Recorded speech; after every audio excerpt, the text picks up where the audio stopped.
दोस्तों, ये कहानी मेरी रोजमर्रा की जिंदगी से जुड़ी है। मैं ऑफिस रोज बस से ही आती जाती हूँ। ये मेरी दिनचर्या का हिस्सा है। उस दिन भी हमेशा की तरह मैं बस का इंतजार कर रही थी, लेकिन बस देर से आई।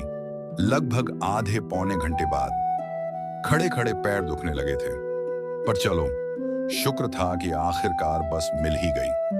देर से आने के कारण बस पहले से ही काफी भरी हुई थी। जैसे तैसे बस में चढ़कर मैंने चारों तरफ नजर दौड़ाई। पाया कि सभी सीटें पहले ही भर चुकी थीं। कहीं उम्मीद की कोई किरण नजर नहीं आई। तभी अचानक एक मजदूरन ने मुझे आवाज लगाकर कहा, मैडम, आप यहां बैठ जाइए।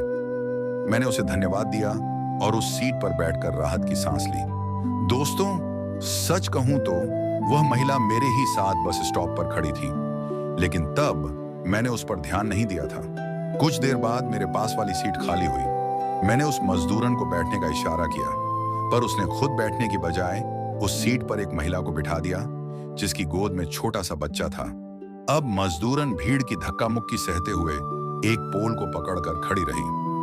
थोड़ी देर बाद बच्चे वाली औरत अपने गंतव्य पर उतर गई। इस बार वही सीट उस मजदूरन ने एक बुजुर्ग को दे दी, जो लंबे समय से खड़े थे। दोस्तों, मुझे आश्चर्य हुआ। हम दिन रात बस की सीट के लिए लड़ते हैं, और ये औरत, ये तो सीट मिलते ही दूसरों को देती जा रही थी। कुछ देर बाद जब बुजुर्ग भी अपने स्टॉप पर उतर गए, तब जाकर वो मजदूरन बैठी। मुझसे रहा नहीं गया। मैंने उससे पूछ ही लिया, तुम्हें तो सीट मिल गई थी, एक बार नहीं बल्कि 3-3 बार, फिर भी तुम क्यों नहीं बैठी? तुम दिन भर ईंट गारा ढोती हो, तुम्हें तो और भी आराम की जरूरत है, फिर क्यों नहीं बैठी? दोस्तों, उसके जवाब ने मुझे अंदर तक हिला दिया। वो बोली, मैं भी थकती हूँ मैडम जी, आपसे पहले ही स्टॉप पर खड़ी थी।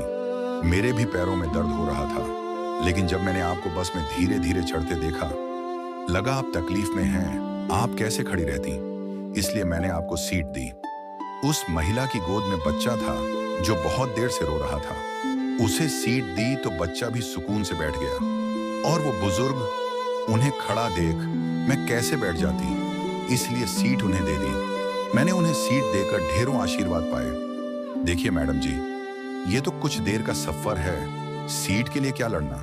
वैसे भी सीट को बस में ही छोड़कर जाना है, घर तो नहीं ले जाना ना।